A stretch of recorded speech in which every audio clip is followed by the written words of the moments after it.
So there is a Gen Z TikToker named Charli D'Amelio, if you haven't heard of her. I haven't seen her doing much for a while, but she just got in trouble because she dressed up as a Walmart employee for Halloween in promotion of her new product, Happy Snacks, that are getting sold at Walmart. I don't know if these are like chips or popcorn or something. The funniest part about this is that it's a brand deal. Yeah, well. She did this in promotion of her product, not just for, I mean, she didn't mock working class people for fun. It was for profit, of course. Yes. So that makes it better, right? The video is awful. It makes her look insufferable. Is there music?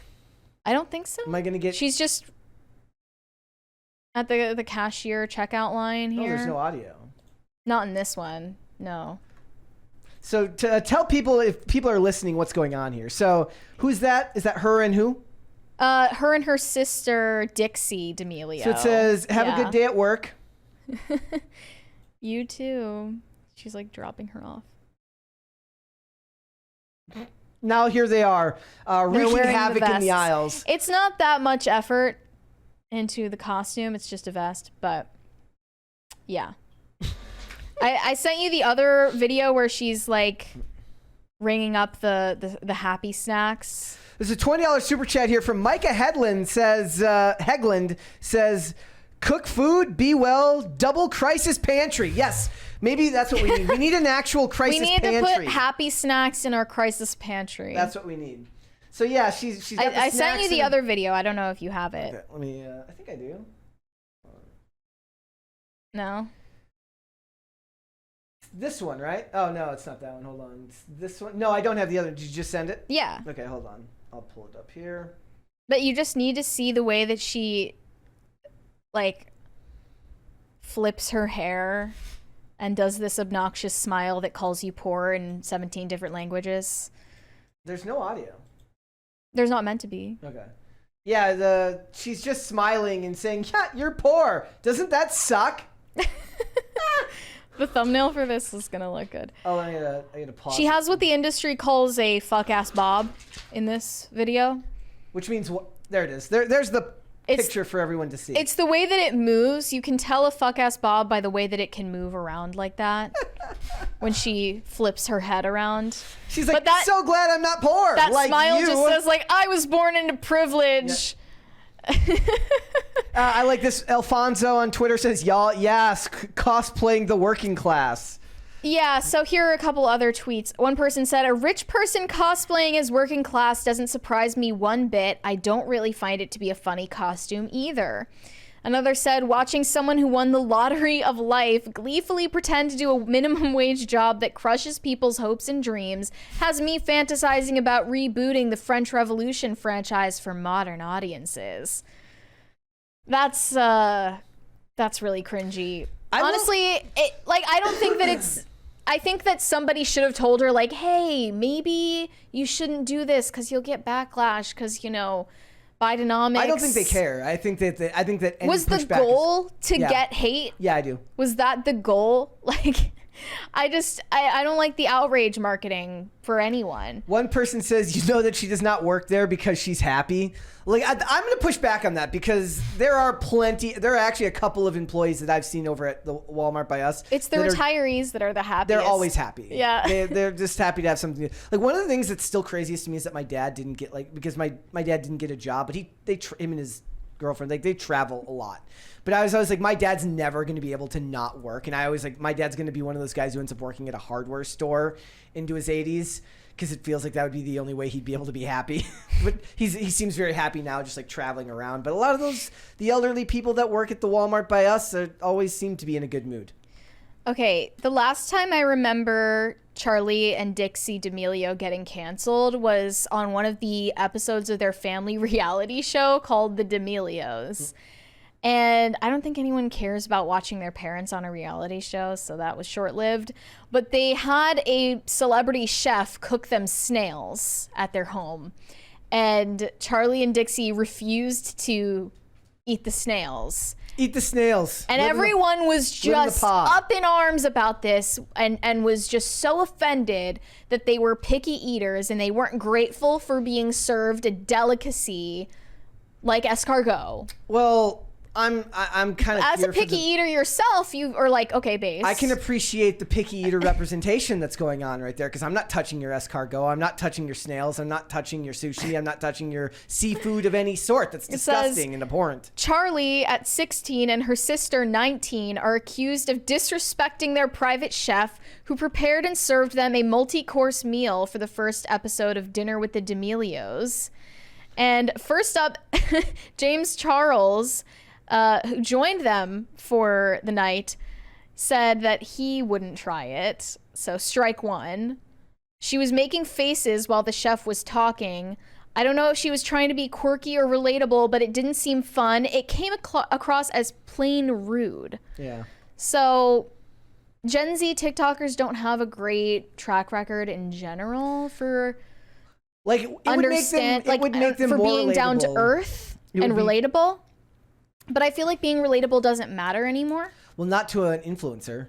Yeah. I mean, the idea of an influencer is, do you want, like, what about somebody being relatable is influenceable? Like, isn't the idea that they're like, they could influence your behavior by being something that you can't always relate to? Does that make sense? Like, in a way, I feel like they're portraying an image of wealth and status that you don't have, and people aspire to that, so they like following you because it's interesting. Mm-hmm. Like, maybe that's just me. Like, I'm not going to follow people who live the same life I do. Well, she doesn't have this inspirational rags to riches story. Yeah. Where, like, she was this poor, lower middle class, working class girl next door who started a TikTok account and made all of her wealth off of being a social media influencer. She came from a relatively privileged background. Yeah. Which is the case for a lot of influencers, because I don't know, when you have the safety net, you can take risks like that, like trying to have a career on the internet. If you come from a famous family, like, there's inherently more interest in you because you come from a famous family. Yeah, I don't think she got famous off of her family, but I mean, she certainly doesn't come from a working class background. Yeah. But I don't think anyone should be shamed for that either. No, it's not necessarily. Look, it's not your fault what social status you were born into. No. In this case, the best thing that you could criticize her for is that it's tone deaf, but is there really even tone deaf in the world of influencer publicity? Like, they're all going to see it as, like, the amount of videos that I see every weekend from, like, Drama Alert, where it's just like it's just ridiculous behavior. To me, tone deaf is like Amaranth having a reality show where she tries to teach incels how to date women. She did that. Yeah. Do you remember that? Yeah. For what was that called? What was that? Did that even come out? To me, that's pretty tone deaf. Like, there are degrees to it. I think Charli D'Amelio working at Walmart for a few hours is not the worst thing that could happen to the world. I mean, more than anything, it's just unfunny. Like, all of the comments are just like, it's like, most of them here are just saying it's not funny. Let's see. More than anything. It says stop, like, also, I'm sorry, but it's indicative of the time period we live in where it says stop cosplaying as the working class. It's just such a current year thing to say. Right? To use those words, like, stop cosplaying as people who work at Walmart, but immediately by calling it working class, you make it almost political. I'm trying to find the incel reality show that Amaranth did. Amaranth stalker arrested after showing up at her house. Okay, maybe it didn't come out. Maybe it didn't come out. They filmed it and they watched it back and they were like, this was a massive mistake. So he says, like, they love to mock us. It's like, yes, they do, but people love to watch them, so they end up, it ends up not mattering because people end up watching anyways. Well, this kind of ties in with the fact that Gen Z is bemoaning the fact that they have to work 9-to-5 jobs nowadays. Yeah. And I was saying this on Simcast last night. We were talking about that video and the girl complaining about how she has to commute to work and like how she doesn't have free time to work out or meet guys or hang out with friends, have a social life. But I said that I really sympathize with her because it's more of a rat race than it used to be.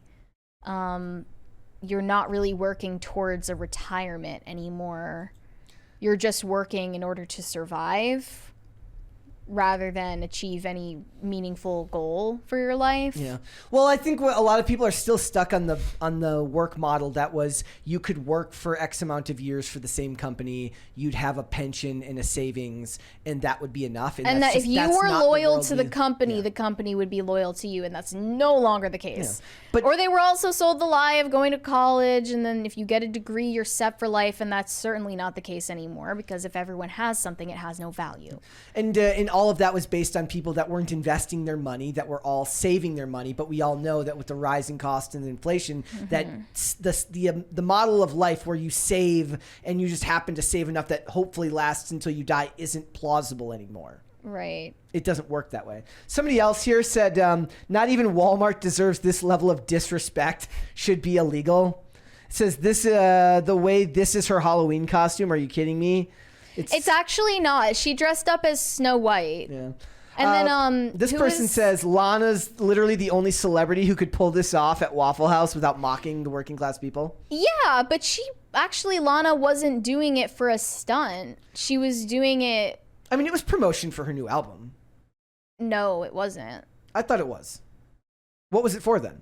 It was literally what she explained it as was that she was just hanging out there with her family, and they like offered her to try on one of the uniforms, and that she was literally just hanging out, and then somebody started recording her and she didn't want them to.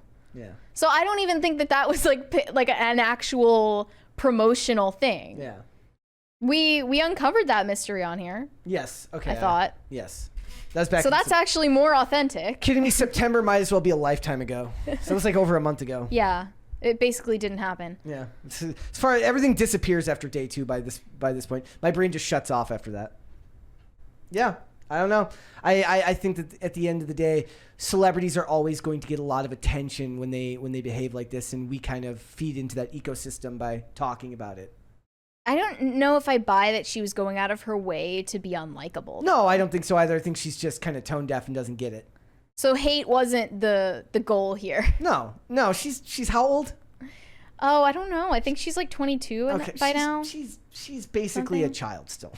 I'm kidding, but she's basically like, you know, her frontal lobe hasn't fully developed yet. She's 22. That finishes at 25, right? 26. Well, I hope she does well selling her happy snacks. I don't even know what happy snacks are. It's like, I couldn't figure it out either. Okay. I tried to look into it and it was like, I don't know, it's popcorn or something. You can get one of the flavors called Nice Spice. Ah, that makes sense. Yeah. Is that, wait, is Ice Spice a co-sponsor on that one? She better be getting a check. Thanks for watching. Listen to full episodes of Pop Culture Crisis on Spotify. Keep up with us on social media and make sure you subscribe and ring that bell so you never miss the show. Bye, guys.